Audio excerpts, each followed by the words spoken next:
ಎಲ್ರಿಗೂ ನಮಸ್ಕಾರ. ಇದೊಂದು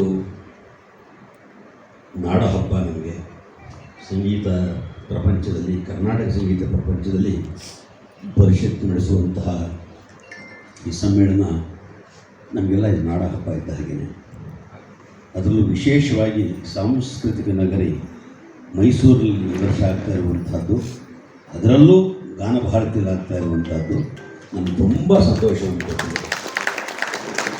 ಸಂಗೀತ ವಿದ್ವಾಂಸ ಎಲ್ಲರ ಹೋಮ್ ಪಿಚ್ಚು ಗಾನ ಭಾರತಿ ಮೈಸೂರಿನಲ್ಲಿ. ಸೆಂಚುರಿ ಡೆಫಿನೆಟ್ ಇಲ್ಲಿ ಹೊಡೆದು, ಇಲ್ಲಿ ಹಾಡಿದ ಸೆಂಚುರಿ ಡೆಫಿನೆಟ್ ಅನ್ನೋ ಹಾಗೆ. ಅದಕ್ಕೆ ವಿಶೇಷವಾಗಿ ಈ ರಮಾ ಗೋವಿಂದ ಕಲಾವೇದಿಕೆಯ ನಿರ್ಮಾತೃ ಮಾನ್ಯ ಜಗನ್ನಾಥ ಶೆಣೈ ಅವರು, ಇವರಿಗೆ ನಾವು ಏನು ಹೇಳಿದ್ರು ಎಷ್ಟು ವಿಚಾರ ಎಷ್ಟು ಹೇಳಿದ್ರು ತೀರ್ದು ಅಂತಹ ಒಂದು ಅನನ್ಯವಾದಂತಹ ಸೇವೆಯನ್ನು ಮಾಡಿದ್ರೆ ಮಹಾನುಭಾವರು ಇವತ್ತು ಬಂದಿರುವಂಥದ್ದು ನಮ್ಮೆಲ್ಲರ ಸೌಭಾಗ್ಯ ಅಂತ ನಾವು ಅಂದ್ಕೊಂಡಿದ್ದೀವಿ ನಿಜವಾಗ್ಲೂ.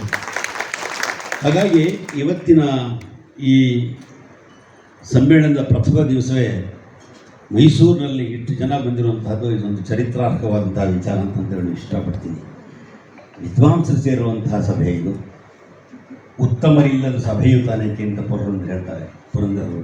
ಹಾಗೆ ಉತ್ತಮರಾದಂತಹ ನೀವಿಟ್ಟು ಬಿಟ್ಟರೆ ನೀವು ಒಬ್ಬೊಬ್ಬರು 1,000 ಜನಕ್ಕೆ ಸಮಾನ ಇದ್ದಾಗಿ ಬೇರೆ ಸಭೆಗಳಲ್ಲಿ.